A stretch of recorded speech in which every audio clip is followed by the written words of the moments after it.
There.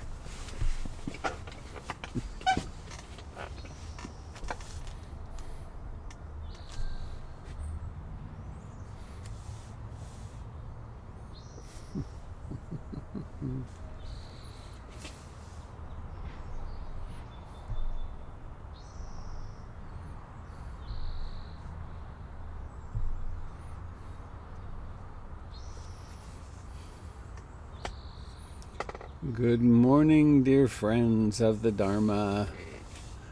Can I be heard? No. Second try. Good morning, dear Dharma friends. There's sound. Hooray! Yay! Well, it's another gorgeous morning here in Portland, Oregon. Actually, Beaverton, Oregon. I'm Robert Beatty. I'm glad you're joining me this morning. I have a reading. It's not a poem. It's a little longer than some of the poems, but I was scanning through my poetry and found this, and I haven't read it in a long time, and it's really powerful. It's written by Jewel Conover, whom I haven't been in touch with for years now. But it's powerful, so I invite you to listen. Robert, long time. The recent present has been a series of tightly compacted opportunities for practice, and on every step of the way has been gratitude for the Buddha's teachings, for spiritual friends, and for the clarity of the teachings first learned through you. There are no greater gifts, and I thank you. Anatta, the emptiness of the self. In a nutshell, I had headaches on the left side of my head for a month that got worse each day, compounded by falling over, episodes of imbalances and dizziness. Looking at that pain, watching it change the feeling of everything, and really understanding it was not me, was lesson 1. Sound and humor, August 3rd. Lesson 2 was my hour session in the MRI machine, where the sounds became a symphony of silliness. Watching this mind trying to piece together in this context and make sense of what I know about music and ambient sound. Deeply listening to external and internal, trying to create meaning. This weird experience culminated in my shaking with laughter as 2 tones of honking reminded me of Harpo Marx, which of course raveled into numerous reminiscences of the Marx brothers. Anicca. August 9. Meeting with a neurosurgeon. Diagnosis of a brain tumor a little larger than a golf ball, sitting on the cerebellum, in a cerebral sinus, and draped over the tentorium. Dr. Rohrer said, "You don't really have enough room for golf balls in your brain. This is a big one and needs to come out." My first thought was that this is really outside the flow I am used to calling my life. Sort of a how odd thought moved in and took residence. Second thought was how on earth I was going to soft pedal this to my daughter, who has been unable to discuss even advanced healthcare directives with me. I never for a second felt any kind of sorrow for myself or any wonder at why. I did think, oh my God, this practice works. I felt compassion for the people around me who started treating me differently, and my explanations of why I was in this particular mental space didn't sound right even to me. I never doubted that my intensified attention was appropriate, but talking about it would not do. I never noticed this before, but talking about just staying in the present and attending to what's there is easily misinterpreted as denial. And that struck me as hilarious, which in turn made me look like a crazy person, so I just shut up. Dukkha. August 15th. Craniotomy, approached through the right lower edge of my skull right behind my ear. That took about 6.5 hours, 12 hours in the ICU. I thought I knew what pain was. At some point a nurse leaned over me, touched my arm and said, "Just breathe slowly into the pain," and I awoke. Tears flowed in gratitude to her. I was in and out of consciousness, but each time I stayed awake a little longer and often remembered to be present and really look at the pain closely. It shifted, and the intensity varied, it seemed, depending on the level of consciousness I was in and my ability to focus in a greater or lesser manner. It surely did not feel personal at all.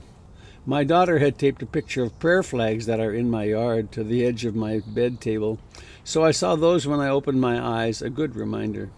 Friends showed up and reminded me that this too was impermanence. I have a reverse question mark shaped incision that starts an inch below my right ear, heads up and around the top of the ear. It's a jaw dropper as incisions go. I have no sensation on the right side of my scalp. My head feels like it's made of cardboard wrapped in plastic wrap and covered with multi-layers of duct tape and soundproof insulation. No hearing in my right ear. Halo traction during surgery left me with 3 little tender spots of ongoing fire. Part of the mastoid bone was removed, the cerebral sinus the tumor had invaded was removed. My skull is held in place with titanium clamps. My eyes are extremely photosensitive and somehow tied into my balance.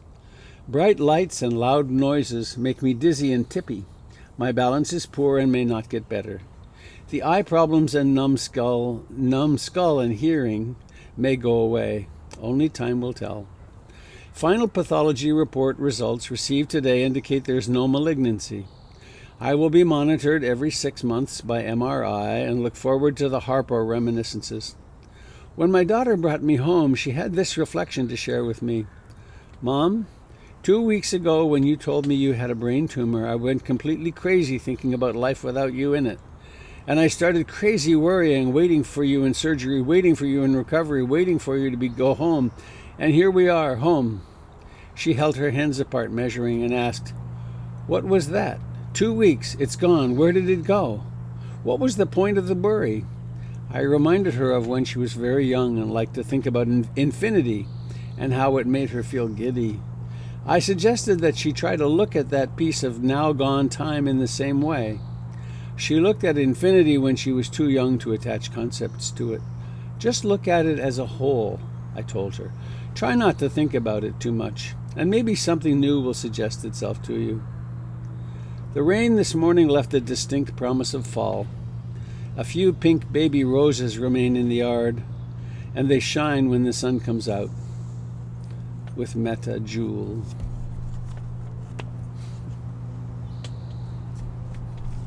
Practice, the importance of practice, the beauty of practice.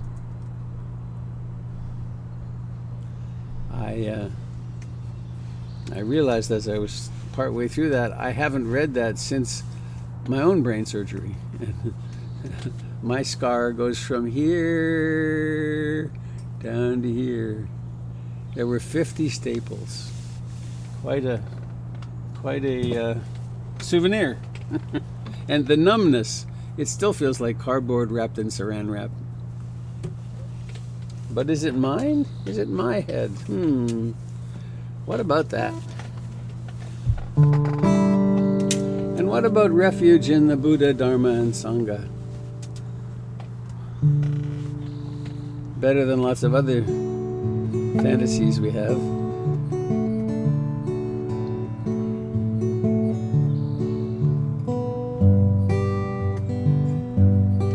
Oops, I have to do this. Hello friends on Facebook and YouTube. Forgot to press the final button. I take refuge in the Buddha, the one who shows me the way in this life. Namo Buddhaya, Namo Buddhaya, Namo Buddhaya.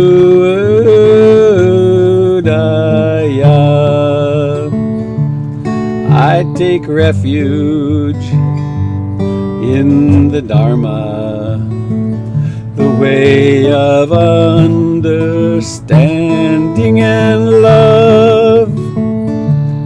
Namo Dharmaya, Namo Dharmaya, Namo Namo Dharmaya.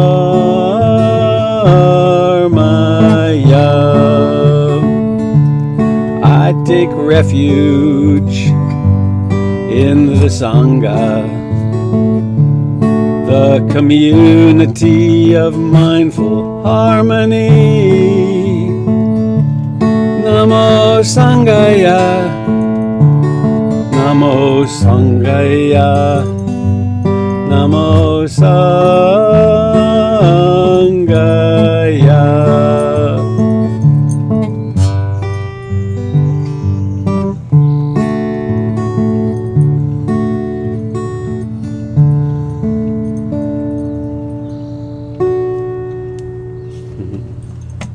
What a nice remembrance, a remembering of something of such importance as we head off into our practice and our day. I take refuge in being awake, experiencing reality as it actually is, and I do it in the company of my good friends in practice, you, and all those who've gone before us and become really a lot more loving.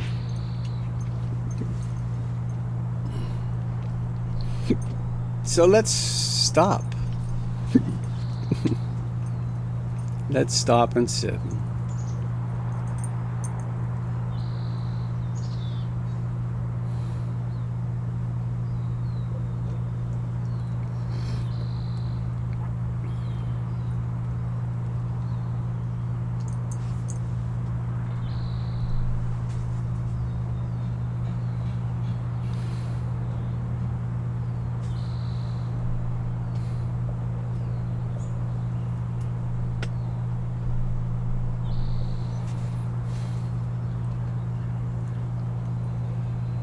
It becomes so familiar. All right, this is the time when I don't have to go anywhere or do anything or be anybody. I can just rest here.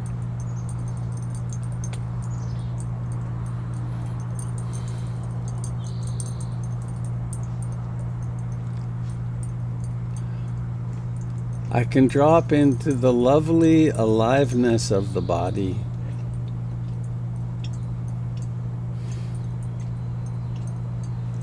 Perhaps there's some discomfort or pain somewhere.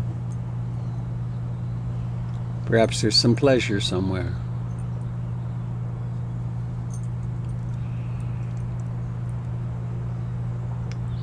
Acknowledging and embracing both, as well as everything in between, the not yet decided sensations.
And coming home to breathing,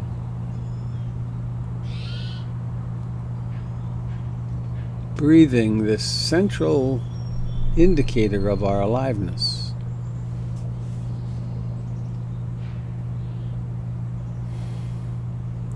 The breathing through which we commune with all of life.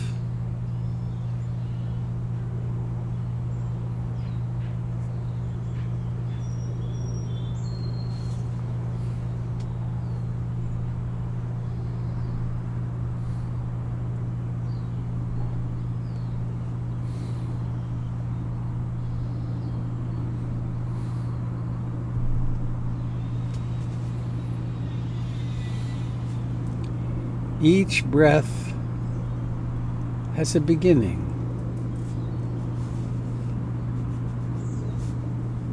Why not be present at the very beginning of the breath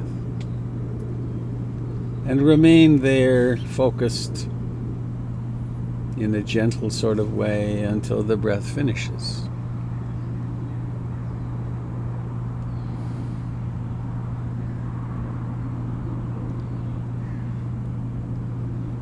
Why not give up on trying to get rid of thoughts and simply let them be thoughts that come and go? Just like sounds.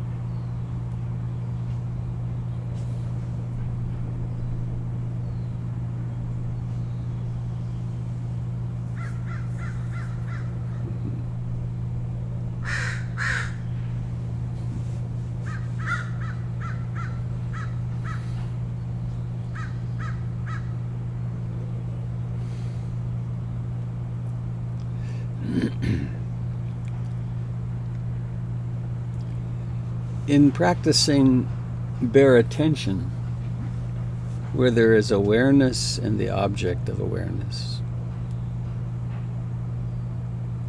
there's just that. There's no need to analyze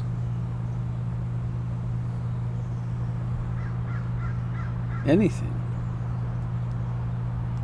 Sounds come out of nowhere and disappear, including the sound of this voice.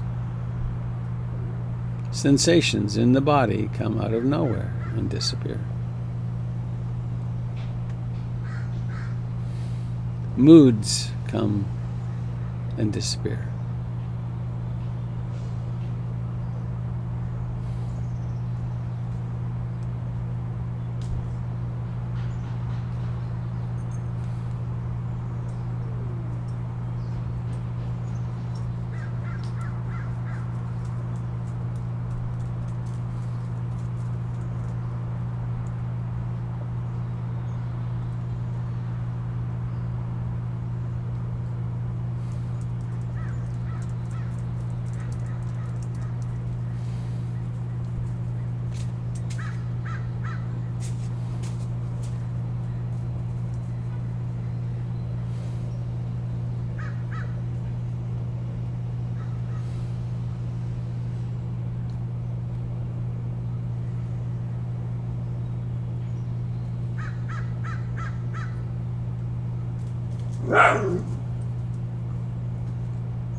At the beginning,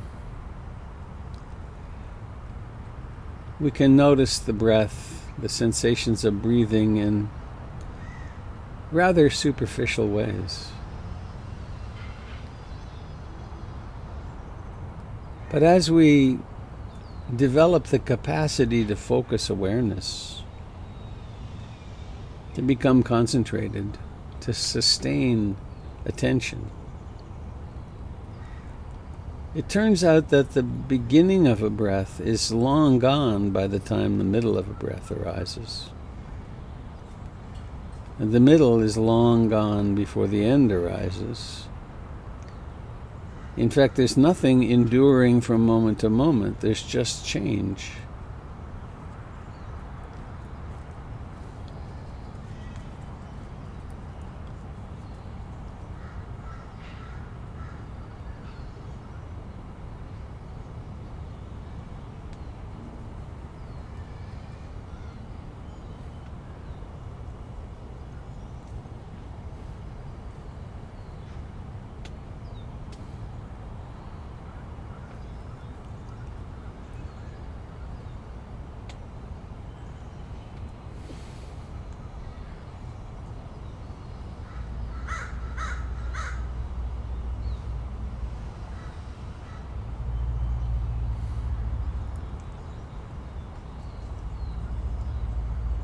As we plummet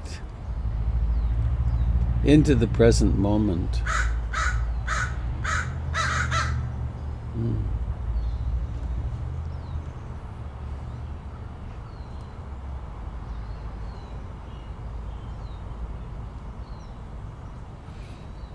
phenomena arise and pass away.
Noticing how the mind falls into trances.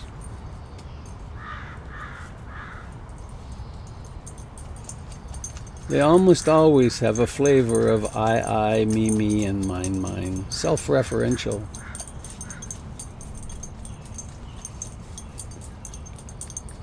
I'm going to do this today. I wish I'd said that. Oh no, what about this problem?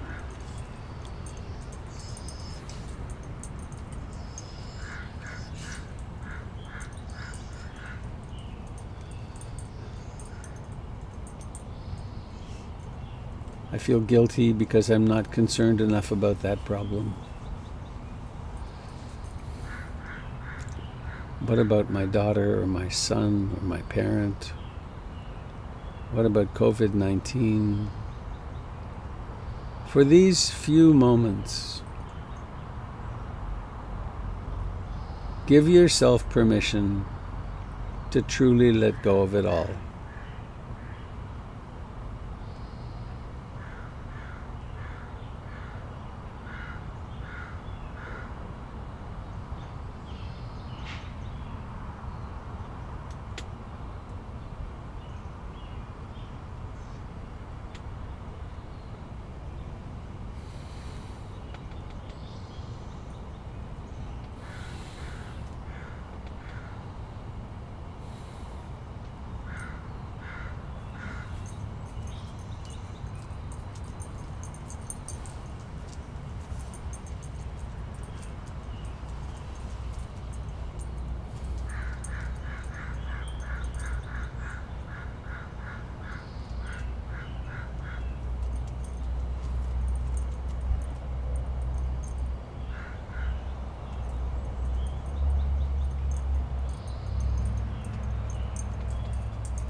If the mind falls quiet,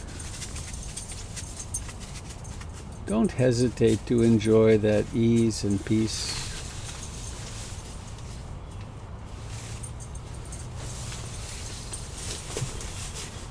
Just rest in it. If the mind is restless, agitated, worried, you don't need to fight that off. You don't need to try to avoid it. Simply see it for what it is, a mind storm. Not very pleasant, usually.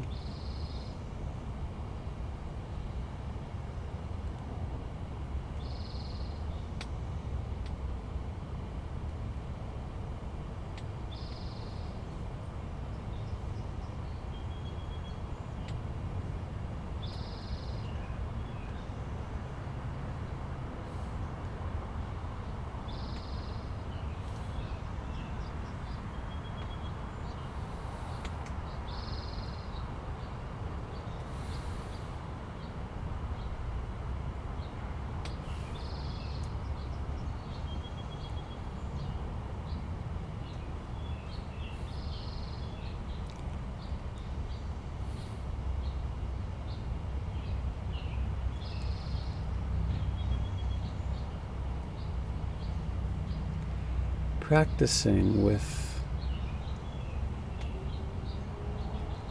the beautiful intentions. I aspire to love and accept myself exactly as I am in this moment.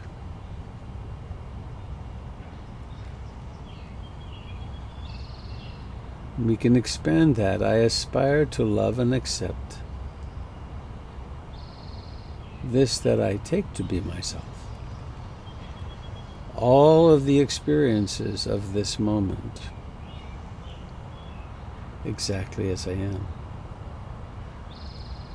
It's on this basis that we can awaken and then decide what actions of mind, speech, and body to take in the next moment. But if we can't accept ourselves actually as we are, or the moment is as it is, we never get a clear diagnosis. We never get a clear picture of that which we are.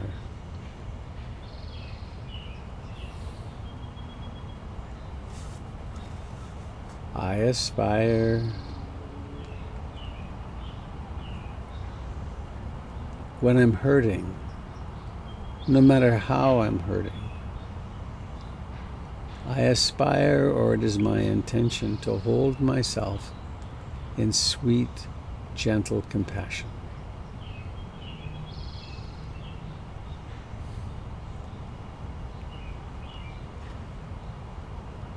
Please think of some way or ways that you suffer in these days.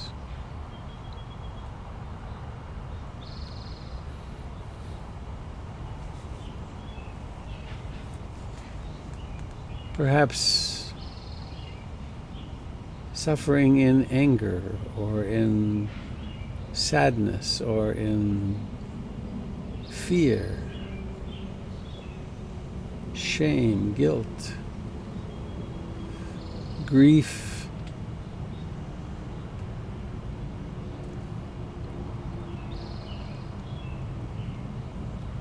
Hold yourself as you would hold a hurting toddler or an infant.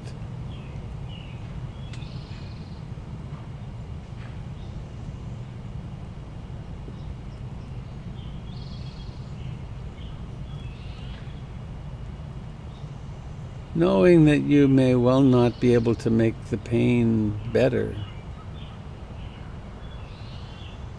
but you're very holding it, holding yourself,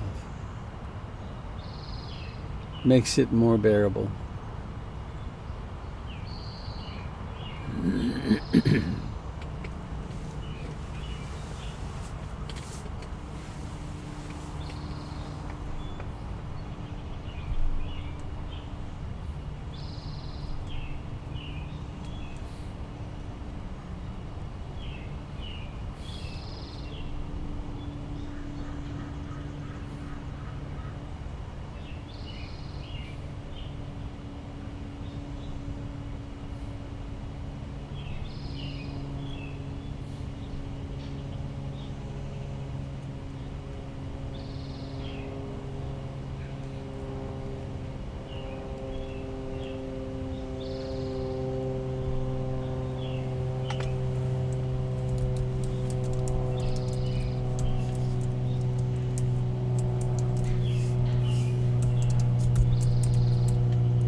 What is the energetic feel of holding yourself in compassion?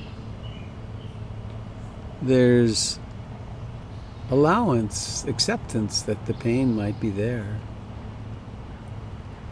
but there's no need to fight with it.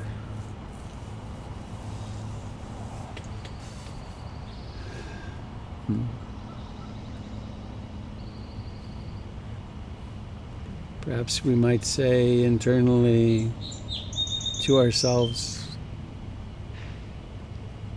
I love you and will hold you no matter how neurotic you are. No matter how much suffering there is, I'll stay with you. I'll stay awake with you.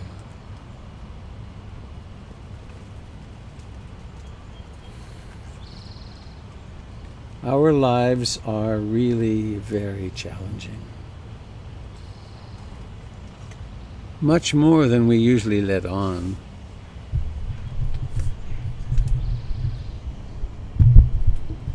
We think there's something wrong with us because of how disappointing things are.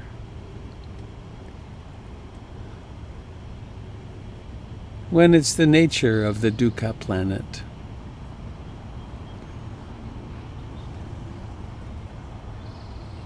So come home to yourself, to your breathing, to your loving and compassionate attitude towards yourself. And then there's one more step. When I encounter others who are behaving badly, harming themselves and or others or both,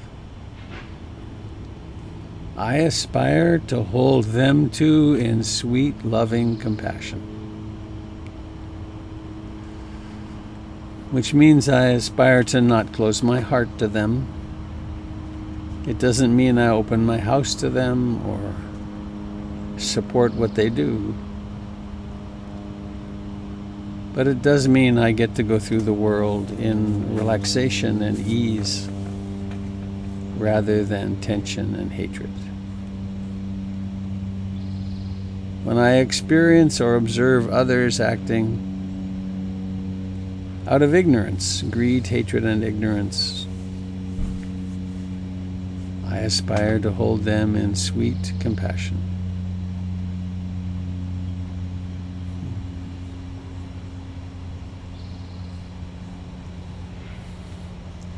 And allowing awareness now to open in your feet and legs and pelvis and torso, hands and arms and chest and shoulders, face and eyes.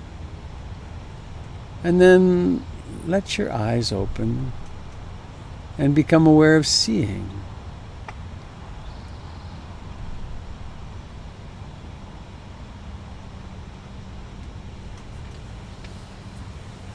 And I want to introduce, really just an introduction today, the moral and ethical foundations of the Buddhist training. And I'm just going to chant them through today and then pick them up one at a time over the next few days or weeks. The language is Pali, the foreign language. And then the A version is the traditional translation, and then there's a positive translation which I created something 25 years ago or so, which is always implied, but I think it's helpful to actually say it. So those of you that know them, join in if you want. And these are guides. These are like physics. They're the rules. If we behave according to these, our lives will be much happier. If we don't, then we have natural consequences. Panati pata vera mani sikapadam samadhiyami. I undertake the rule of training to refrain from taking the life of any living being. I aspire to become kind and of service to all beings. Adina dana veramani sikapadam samadhiyami. I undertake the rule of training to refrain from taking that which is not freely given. I aspire to become generous to all beings. Kamesu michachara veramani sikapadam samadhiyami.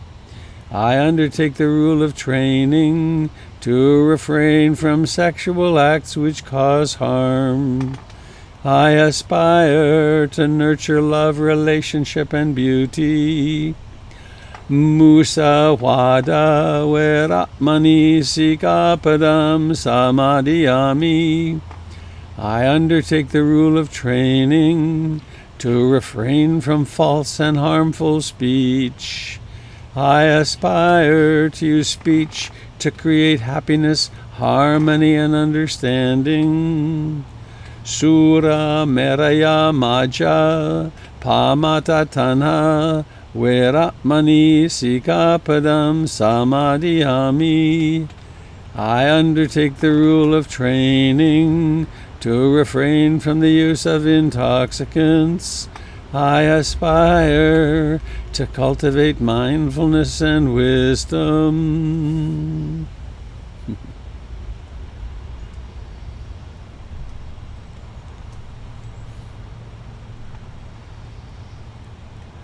These precepts, they're called training precepts, and they're they're incredibly useful.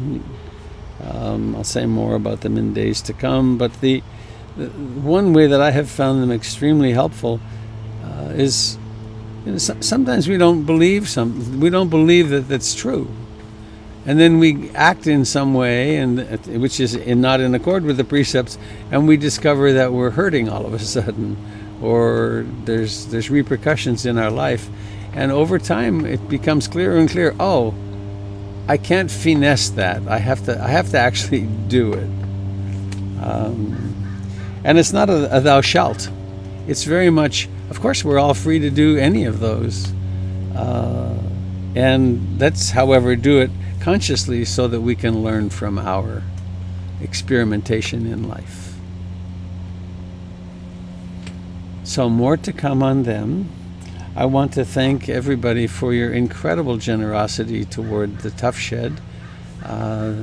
We're zeroing in on the goal. I'm waiting for the sheetrock estimate, and we're going to do this thing. We now have enough for the shed itself and the sheetrock. So Alicia, would you do a little invitation, and then we'll go on. Thanks. Thank you for your part too. I'm very excited. I've got a little 2x4 foundation, and I'm moving gravel, and it's going to be a month till they can deliver, but I'm going to have it all ready next 2 days from now. Thank you, Robert. Good morning, everyone. As Robert said, we are getting very close to reaching our campaign goal, and I as usual, sort of astonished every day by the generosity of the Sangha. But the other thing that I wanted to call out was the fact that 89 people have contributed. 89 people.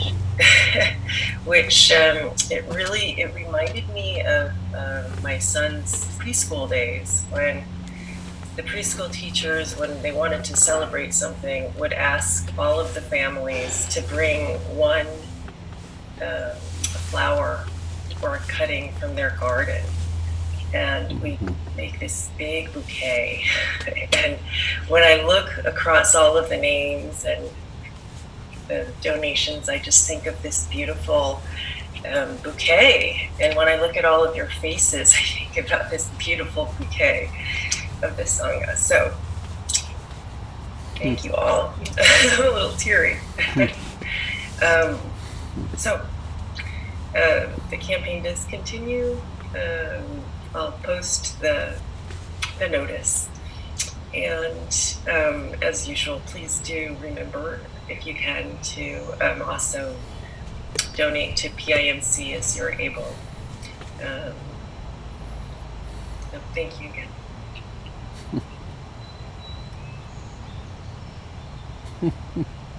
I so appreciate your teariness. It makes me feel much more normal. Because tears are so close to the surface for me in moments like this, and so many. So, thank you very. I'm learning from you, Robert. Well, let's let ourselves be real. Thank you, my dear. So it's the 23rd of June. I forgot to start with that this morning.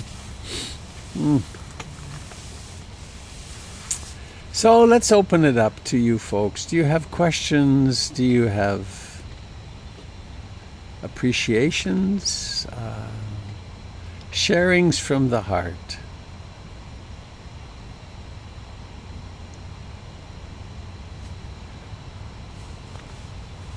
Oh, I have an appreciation, actually. Emily, you did great last night. That was so well done. Emily was I forget the proper term, but our hostess, sort of, and in the book group, and it was beautifully pulled off. Wonderful. Thank you.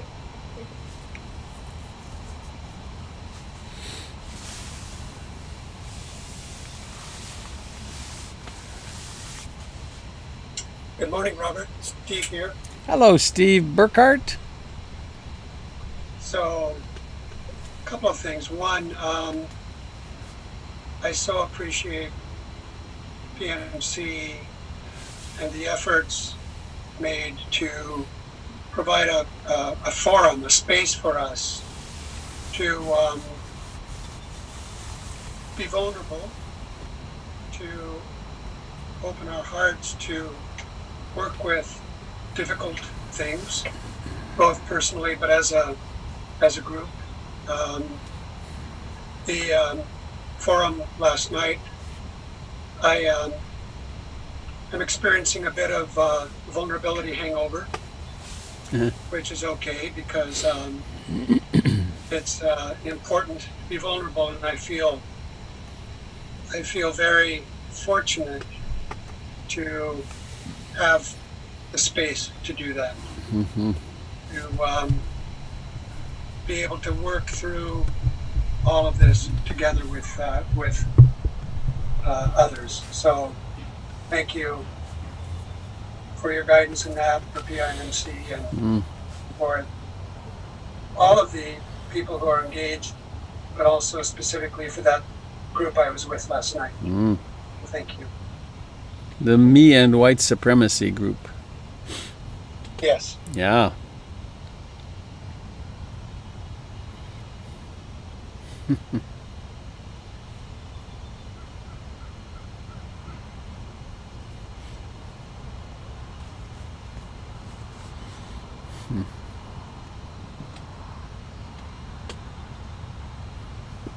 Do you live in a log house? It's lovely. It looks like an old log house.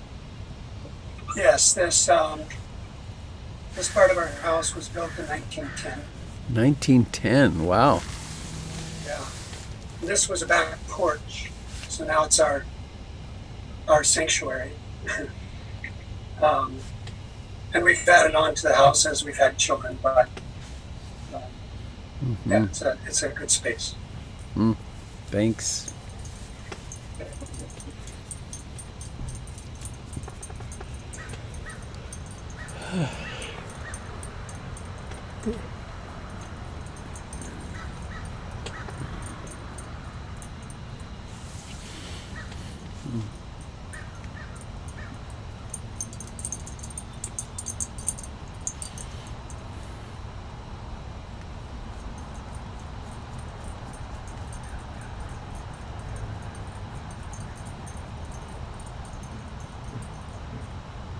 Hi, Robert. It's Valerie.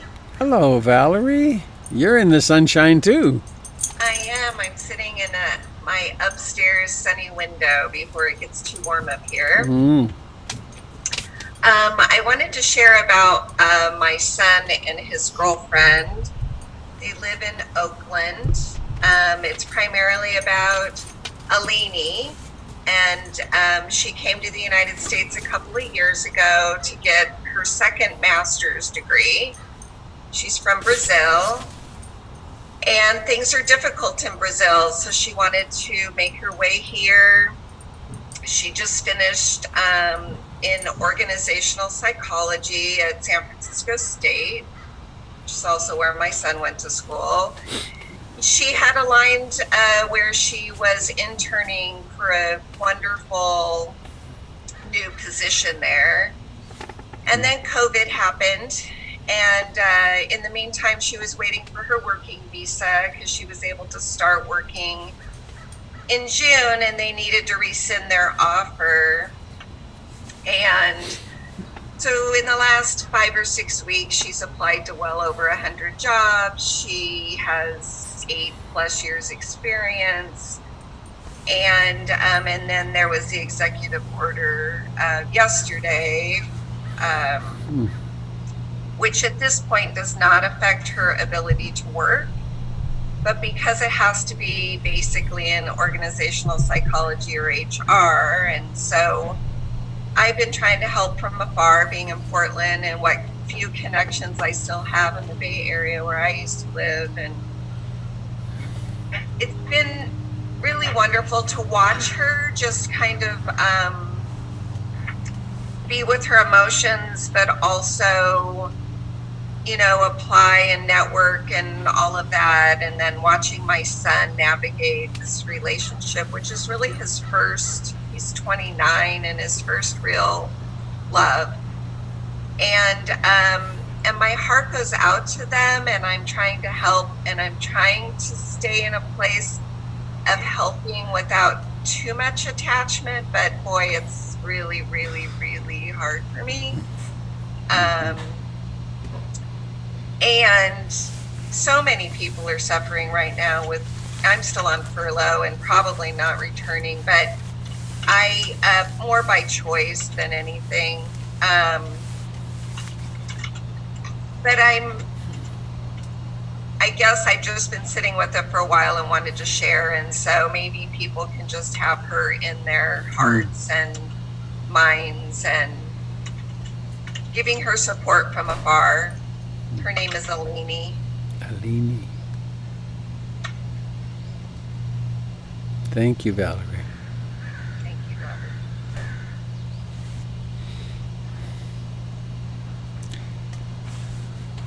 As soon as the suffering gets personalized like this, it touches me. The magnitude of what's happening it creeps in. Well, it's just so layered. You know, I've had interracial relationships, and so speaking with some of my, you know, two significant ex-boyfriends, and just the pain and suffering that all of this is, you know, it's always been there, but it's blossoming, all of that. And then with this situation, and of course COVID still, I have pre-existing conditions, so I've been really trying to be careful. And so anyway, it just feels so layered that I find myself just being chronically anxious. Yeah. I don't think you're alone. On that, Yeah. I'm a mother as well, and well in my 70s, and it was only last year I had to sit on my couch for 4 months with an ice machine on my leg, that I took the time to let go of anyone else's outcome. And I was months and months into that practice before I was able to release my children. Know that they are capable, know that they are well, and know that you are not responsible for that outcome. And call me, I'd love to see you.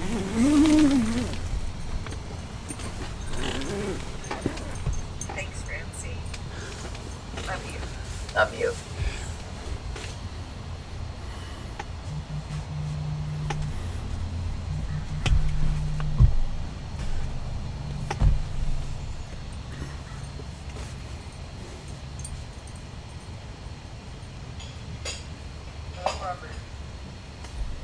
Sandra. Hello, my dear. Canada. Yeah. Hi. Hi. So I have something to share of appreciation with everyone. I hadn't seen my father for quite some time, since February, because of COVID.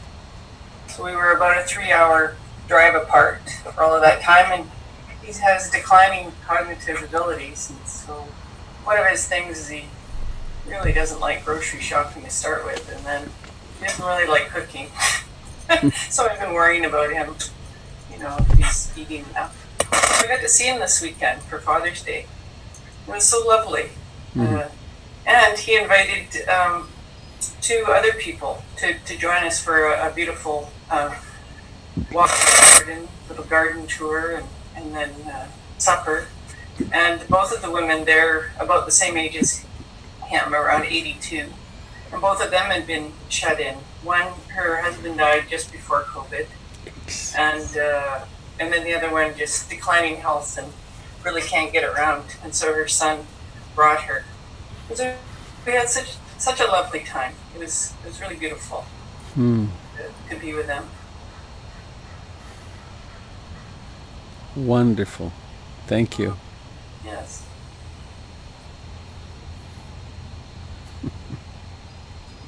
Hey, it's Christy.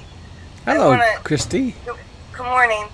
I want to share a short, I felt like successful COVID visit. So this weekend, my son and his pregnant wife came from the Seattle area to Vancouver, Washington to visit us. And we stayed outside. Mostly. When it was hot, we went to the front porch, and when it was cooler, we went out to the back porch. And when they needed to come into the house, they wore their masks. But we didn't socialize in the house. They would use the restroom, or the next morning they were making their breakfast to go. And we had a high quality, sincere visit. And I hadn't seen my son since Christmas, and I couldn't hug him. But it is doable and worth the effort to try to see our people in a socially distanced way. The next time I see him, we'll probably drive to a halfway meeting part in a park, and that visit will probably be 2 hours long, and it'll be worth it, and it'll be real safe. Thanks. Thank you. That's beautiful modeling.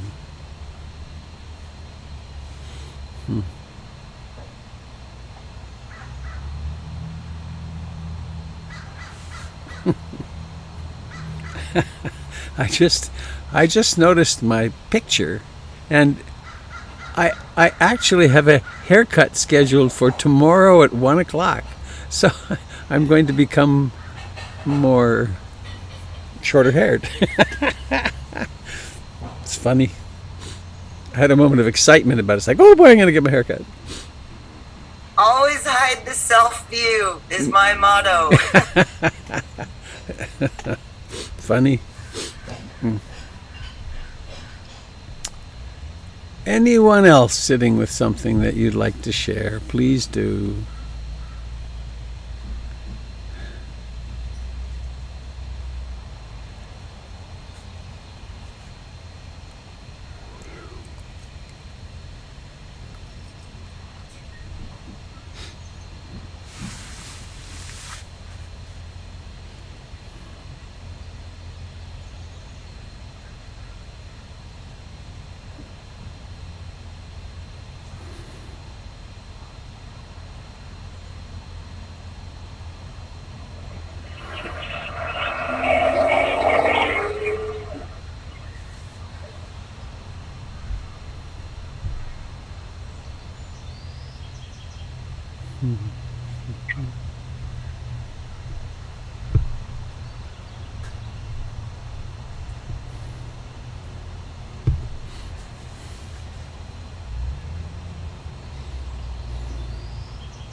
Good morning.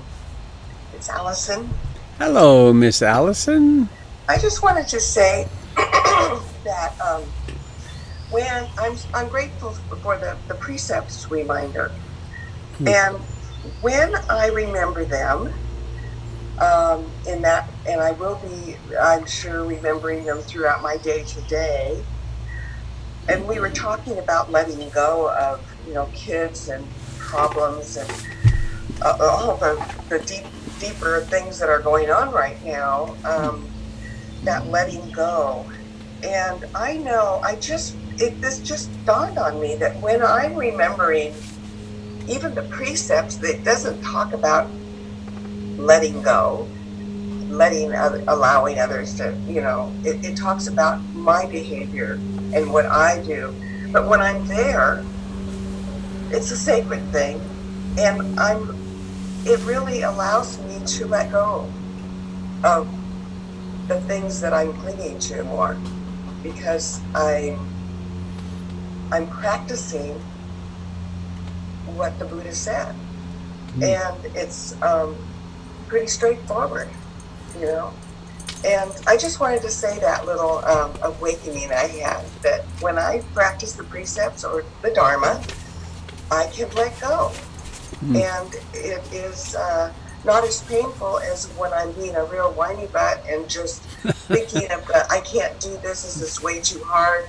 I have a 93-year-old uncle that I love. He's the last person in my family, of origin, that is alive. And he just found out he has pancreatic cancer.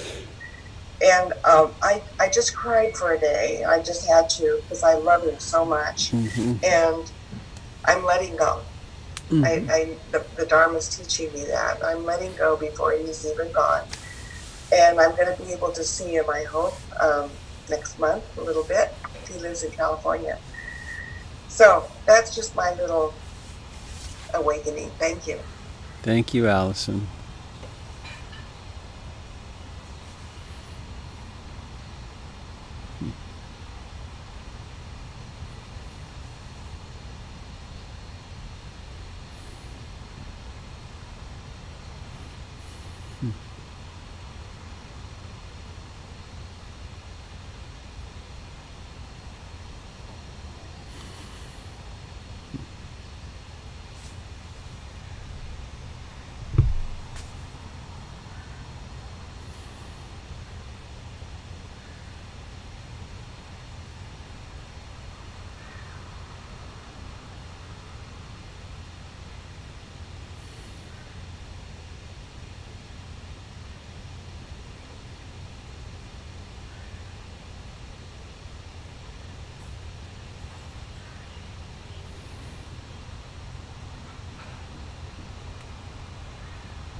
Well, it's a little after 8.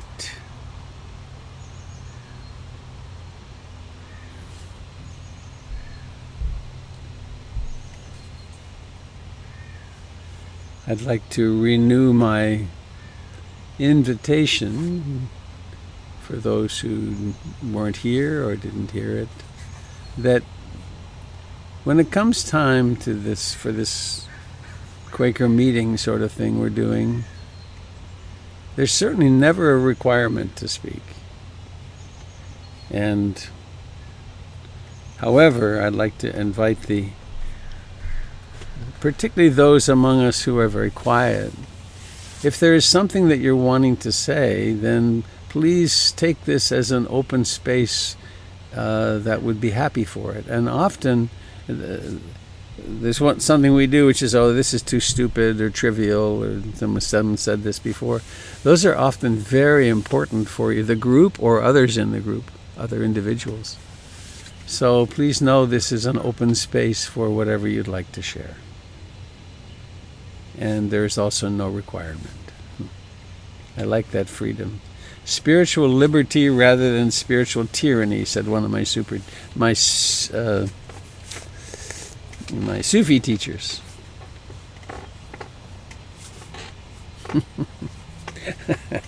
I had my initiation into Sufism at a camp in Canada, a beautiful mountain place, and Lake O'Hara. And the teacher, his name was Hidayat Inayat Khan, son of the founder of Western Sufism. And we were private in his room, and the ceremony was very simple, hardly a ceremony. And I said, aren't you going to do something like put your hand on my head or something? And he said, oh, you want my dirty hand on your head? Okay, here you go. It was a lovely initiation. But it was a nice connection between the two of us, and encouraged my spiritual practice.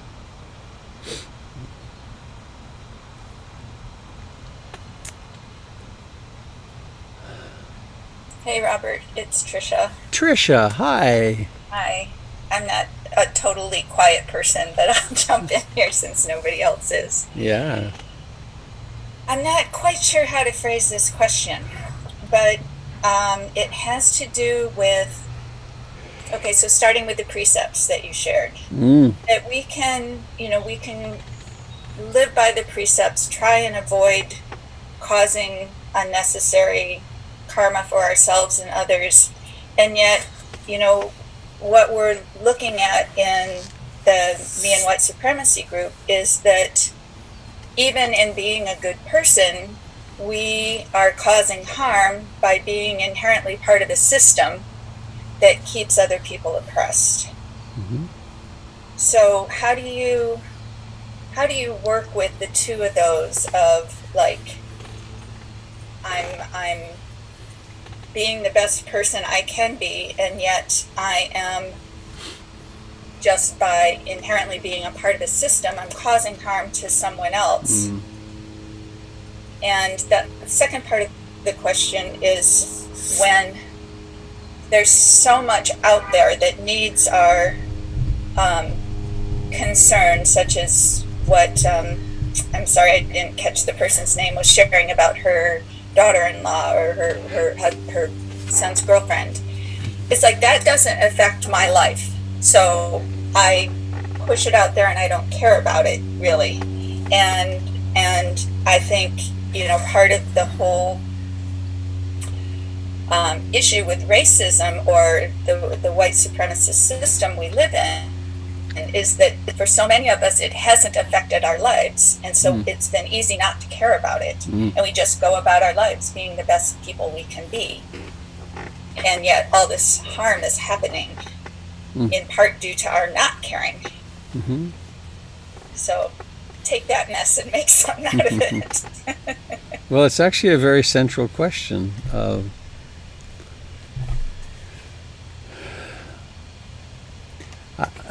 I like the way you put it. I still think our task is always to be the best person we can be, which means to live according to the precepts. And there's something happening now which is an awakening to the horrors of racism. And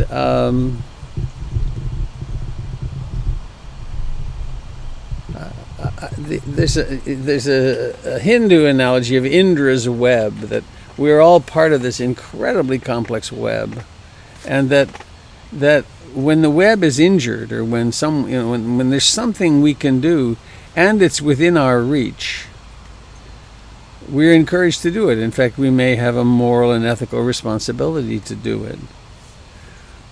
The things that are outside of our reach, even when we really stretch ourselves, there's not much we can do about. And so to inform ourselves and to not, there's also an issue of over-informing ourselves, having the news on all the time or something. We can fry ourselves, we can make ourselves problematic. So I think the Buddhist approach is, in the context that we're in, for as much as we can know, let us act for the welfare of all beings. And I'm sure there's more to that conversation, and I'd be happy to have it with you, or here. Sorry, Robert. I beg your pardon? I was just saying it's confusing, but yeah, it's something to work with. It is confusing. Yeah. Well, and there's there's a risk. I could make myself feel pretty bad for all the injustices that have happened in the United States. The fact that I'm sitting in this tent that was made in Vietnam by people who don't make much money, and that the privilege that I have of driving a car and having a warm shower and so on, I could be riddled with guilt and shame that I happen to be here and I have good medical care and so on, because so many people don't. And I don't think that's helpful. It doesn't motivate me to be useful. I did a master's in environmental studies. I completed it in 1974 because I was so concerned about the environmental catastrophe that was happening then. And I got very depressed in that program because I took in all the, and now, we're so far beyond that. But it doesn't help me to become so overwhelmed I can't function. So I try to titrate my dose, and also there's the very complex, and it's perhaps not even wise to answer such a thing in such a short time, but in the Brahma Viharas, the four abodes of the gods, there's love, there's room for everything. Compassion, there's hurting happening, how can I help? Sympathetic joy, there's delight and success happening, how can I be useful? And there's equanimity, which is, this is the way of the world. All beings are the recipients of their own actions, and I'm not responsible for everything. And then there's the capacity to live in love and ease, and to be responsible, and to respond to what I can, but not to take in more than is possible for a human being to respond to. And that's a real, I could get myself in hot water in this era because, if your Dharma is not radical and focused on this issue, it's not real Dharma. And I think the Dharma is about liberation. And from liberation, being as useful as we possibly can to all beings. And I'm struggling with it too. I'm trying to make sense of it. Thank you. My mind always goes, and I feel teary. It's been the case since I was in my environmental studies program back in '74.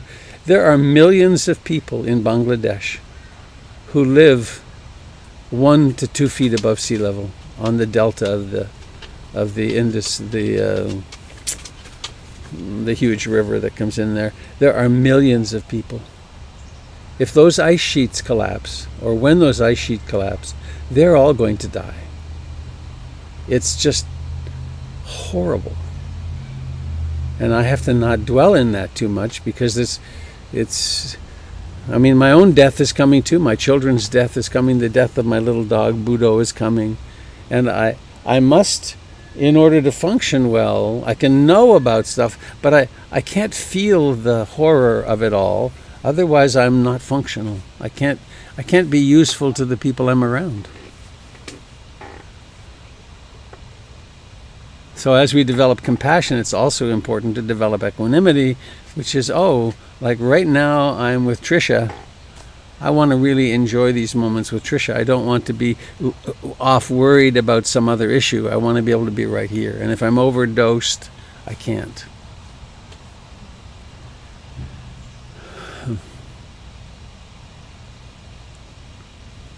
Thank you.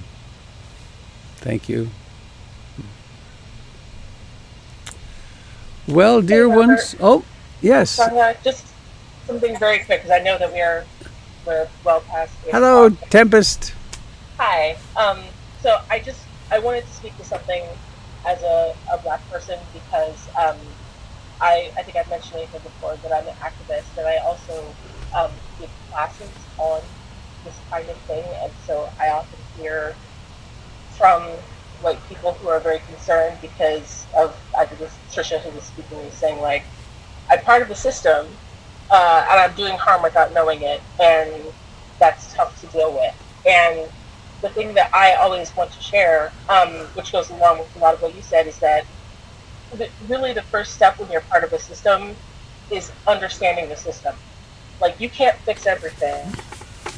You can't be worried about everything, but you can become more aware of what you're mired in order to change your own behavior and to change your response to it. But really the first step that people of color always ask allies is to just become more aware, because so many people have no flipping idea what it's like living in a white supremacist culture when you're not white. Because not everybody is a white supremacist, but we're all living in a white supremacist culture. So just becoming just as aware as possible of the ways that the system has trained you personally, has trained people in the culture. That is really the most important step, because it just makes you more aware of what you don't have to do because of your cultural training. That's very empowering. Thank you. Because there's something I can do. I have direct access to my own ignorance. Thank you.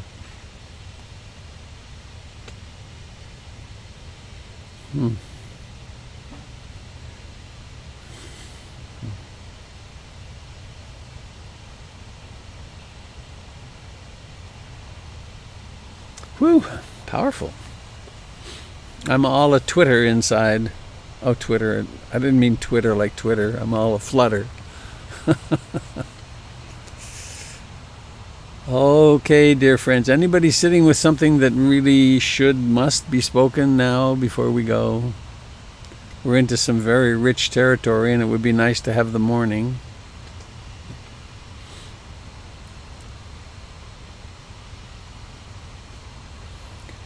Okay.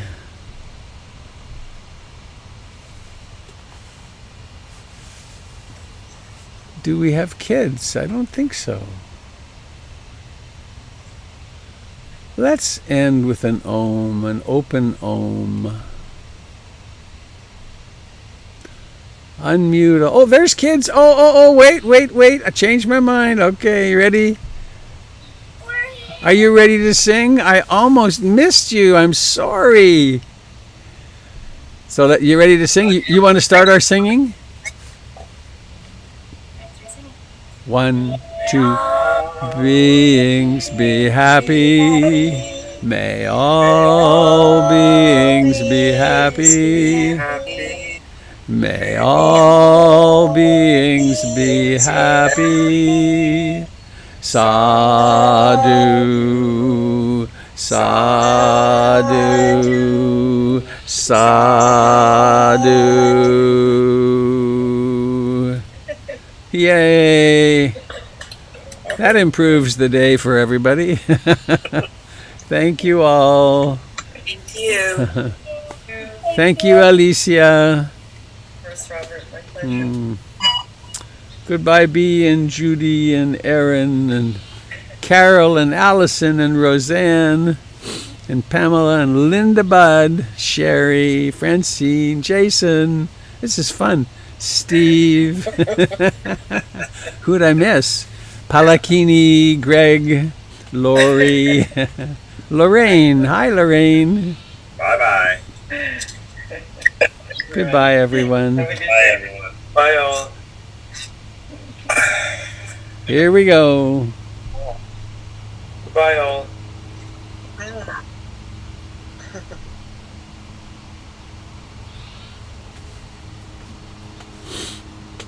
Goodbye, dear friends on Facebook and YouTube. Looks like the broadcast persisted. I hope you had a good morning and a good rest of the day.